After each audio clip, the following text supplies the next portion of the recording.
জাতীয় প্রেস ক্লাবে রক্তাক্ত জুলাই বইয়ের মোড়ক উন্মোচন অনুষ্ঠানে যোগ দেন বিএনপি মহাসচিব মির্জা ফখরুল ইসলাম আলমগীর। কথা বলেন গণতান্ত্রিক আন্দোলন, ভোটাধিকার সহ সাম্প্রতিক নানা প্রসঙ্গে। মানুষের মধ্যে নির্বাচন নিয়ে শঙ্কা আছে উল্লেখ করে মির্জা ফখরুল বলেন, নির্বাচন না হলে জাতি ক্ষতিগ্রস্ত হবে, ফ্যাসিবাদ ফিরে আসবে। আমাদের জনগণ কিন্তু অত্যন্ত বিভ্রান্তির মধ্যে পড়ে যাচ্ছে। মানুষকে জিজ্ঞেস করলে মানুষ বলে নির্বাচন হবে তো।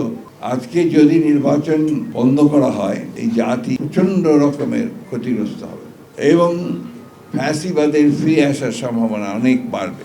মধ্যপন্থী উদারপন্থী রাজনীতি সরিয়ে উগ্রপন্থা নিয়ে আসার ষড়যন্ত্র চলছে অভিযোগ করে উদারপন্থী রাজনীতির প্রতিষ্ঠায় সবাইকে ঐক্যবদ্ধ হওয়ার আহ্বান জানান বিএনপি মহাসচিব। ষড়যন্ত্র হচ্ছে যে এই মধ্যপন্থা রাজনীতি, উদারপন্থী রাজনীতি, উদারপন্থী গণতন্ত্র তাকে সরিয়ে দিয়ে একটা উগ্রবাদের রাজনীতিকে নিয়ে আসা বাংলাদেশে, এটাও বাংলাদেশের জন্য চরম ক্ষতিকর হবে।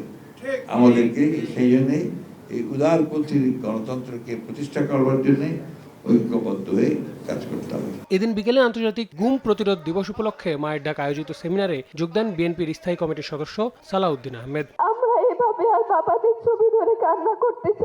এ সময় তিনি নির্বাচন নিয়ে ধোঁয়াশা সৃষ্টির অপচেষ্টা বলছে বলে মন্তব্য করেন। তারা এখনো তাদের অপরাধের শিকার তো দূরের কথা, উল্টো গণ অভ্যুত্থানকারীদেরকে অপরাধী হিসাবে তারা নামকরণ করছে।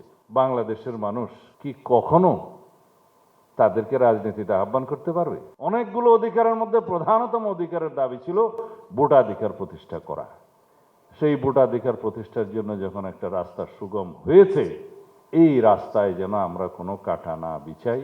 একই দিন জাতীয় প্রেস ক্লাবে আয়োজিত আলোচনা সভায় রাজনৈতিক মতাদর্শে ভিন্নমত থাকলেও দেশের সার্বভৌমত্ব রক্ষায় সবাইকে ঐক্যবদ্ধ থাকার আহ্বান জানান বিএনপির স্থায়ী কমিটির সদস্য ডাক্তার AZM জাহিদ হোসেন। স্বাধীনতা এবং সার্বভৌমত্ব সর্বোপরি দেশে একটি জনগণের সরকার প্রতিষ্ঠিত হোক। আল আমিন তুষার, সময় সংবাদ, ঢাকা।